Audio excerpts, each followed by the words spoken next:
नमस्कार। मैं सूर्य कुमार त्रिपाठी आज अपनी बात लेके पुनः अगस्त पारूआज में हाजिर हूँ। एक गजल तो सुनी है ना आपने, हंगामा है क्यों बरपा थोड़ी सी जो पीली है। ऐसे ही आजकल बागेश्वर धाम सरकार पंडित धीरेन्द्र शास्त्री को लेकर पूरे देश में एक हंगामा सा हुआ। उनके चमत्कारों पे, उनकी सिद्धियों पे प्रश्न चिन्ह लगाए जा रहे हैं। भारत सनातनी देश चमत्कारों से, जादूगरी से हमेशा से समृद्ध रहा है। सिद्धियों को देखना हो तो आप हिमालय में आज भी देख लीजिए ना, कितनी कितनी सिद्धियां हैं। अरे कुछ साल पहले तक योग ही को आपने छोड़ रखा था। देखिए ना बाबा रामदेव ने क्या कर दिया। अब आप उन पे उंगली उठाते हो कि साहब उन्होंने तो अपनी कंपनी 5,000 करोड़ की बना ली। आपको किसी ने रोका था क्या? ऐसे ही पंडित धीरेन्द्र शास्त्री आपको रोक रहे हैं क्या? उन्होंने तो कुछ नहीं कहा। वो कभी चमत्कार की बात नहीं करते, कभी नहीं। क्या कहते हैं वो? तुमको हनुमान जी में अगर श्रद्धा हो, आप घर बैठे, जब घर बैठे ही सब मिल रहा हो, आपको क्या दिक्कत है? किस चमत्कार की उम्मीद आप करते हो? और उनको गुरु आहा रामभद्राचार्य जी को कौन नहीं जानता? ये देश तो शरणागत है उनके लिए। राम मंदिर के लिए जिस आदमी ने सुप्रीम कोर्ट में अपनी गवाही दी, वहां के बिना, नेत्रविहीन व्यक्ति, दिव्यांग व्यक्ति, आदरणीय, उनको सब वेद, मानस, गीता, महाभारत की वो सब कुछ उनको याद है, भागवत, और उन्होंने खुद उद्धृत कर दिया, किताबों का नाम दिए। मुस्लिम जज भी चौंक उठा, अरे भाई वाह क्या बात है। उसके बाद भी आपको अभी चमत्कार साबित करना है विज्ञान की दृष्टि से। आपको मैं बताता हूं अपनी 2 घटनाएं अपने जीवन की, चमत्कार होते कैसे सनातन में। सनातन में पहले ये शिक्षा, ये विज्ञान, इतनी बातें होती ही नहीं थी, लोगों को कखा गगा नहीं आता था। लेकिन श्रद्धा एक बड़ी चीज है सनातन में, और श्रद्धा एक पत्थर को शंकर के रूप में परिवर्तित कर देती है। यही सनातन का सबसे जोरदार पहलू है। आप किसी पत्थर पर रोज जल चढ़ाने लगिए, वो शंकर का रूप ले लेता है। उसमें अगर आपकी आस्था है, आपको वहां से ताकत मिलने लगती है।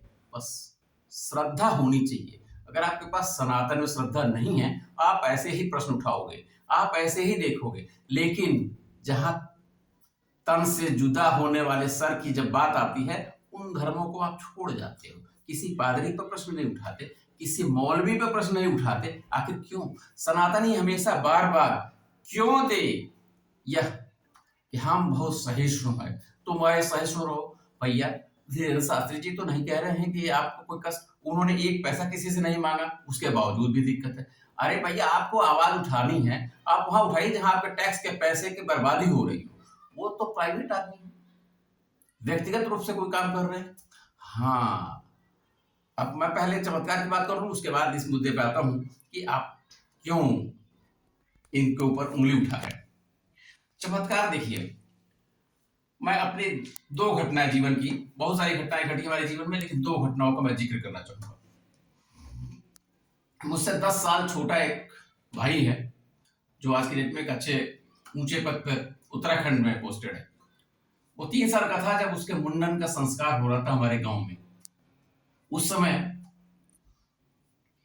हलवाई खाना नहीं बनाते थे, उस समय हलवाई खाना नहीं बनाते थे, गांव के ही बड़े बुजुर्ग ब्राह्मण लोग बनाते थे खाना।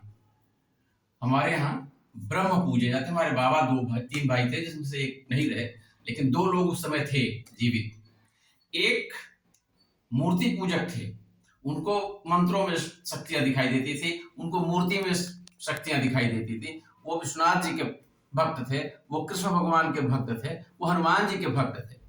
दूसरे जो हमारे उनसे बड़े बाबा थे, वो ब्रह्म की पूजा में। ब्रह्म कौन होता है? ब्रह्म आपका कोई पूर्वज ही होता है, आपके पहले का कोई है, जिनकी आप संतान है, जिनके कारण आप हैं, वही ब्रह्म होते थे पहले भी, आज भी वैसे ही होता है। आप श्रद्धा रखेंगे तो उनकी किसी भी पूर्वज के आपको दर्शन हो सकते हैं, आपके परदादा हो सकते हैं, आपके उनके परदादा के परदादा हो सकते हैं, आपको वो दर्शन दे सकते हैं, बशर्ते कि आपकी उनके में श्रद्धा हो। तो हमारे एक बाबा जो है, वो ब्रह्म की पूजा करते थे।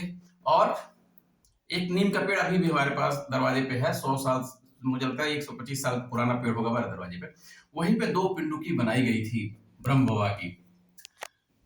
मुंडन के समय ही शाम को जब कड़ाहा चढ़ा हुआ था पूड़ियां तलने के लिए, दोनों दोनों भाई जो है हमारे बाबा जी लोग अपने में वाक युद्ध कर लिए।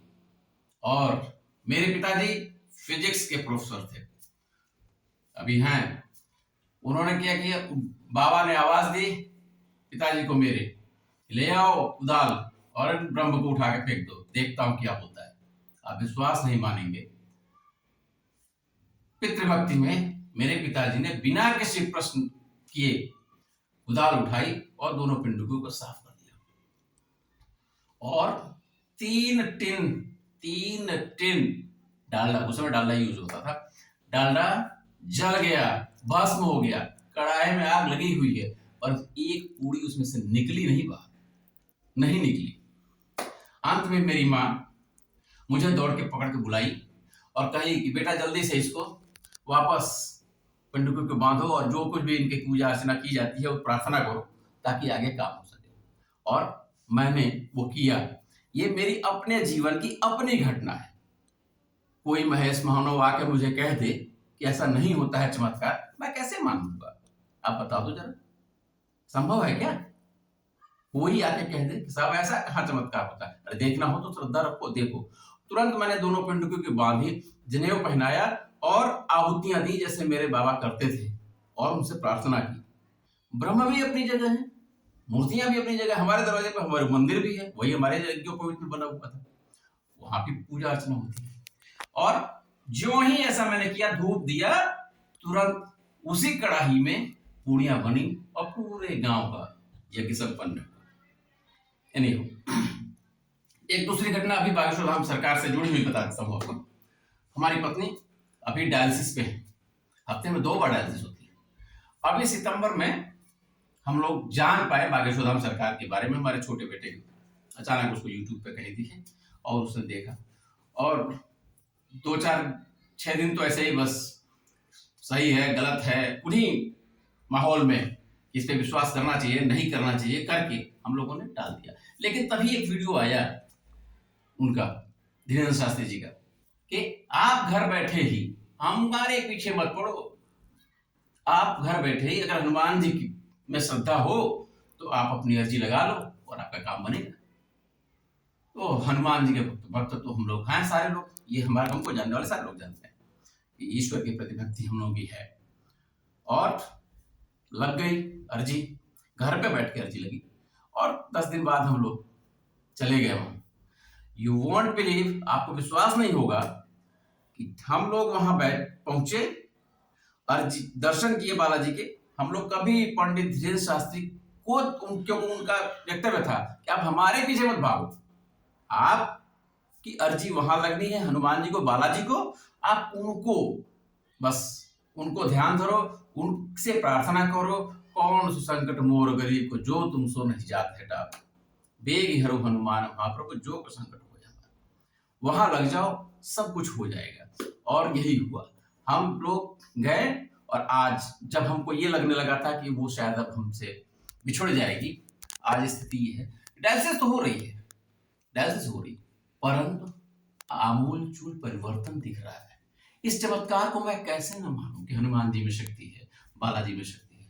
और कितना विकास हुआ है उस गढ़ा गांव का, छोटा सा गांव, आज उनके कारण लोग, वहां के लोकल लोग जो गरीब थे, आदिवासी थे, और उन्होंने चाय की दुकानें खोल ली, कोई रेहड़ी लगा लिया, कोई कुछ मिठाई की दुकान लगा ली, कोई फूल माला का दुकान लगा लिया, और आज उसकी समृद्धि हो रही है उस गांव की। छतरपुर जैसा पिछड़ा हुआ जिला, आप किसी अच्छे से अच्छे उसमें चले जाए, उनके चक्कर में कितने होटल वहां खुल गए, और किसी भी रेस्टोरेंट में चले जाए, बिना प्याज लहसुन के भोजन उपलब्ध है, सब जगह लिखा हुआ है।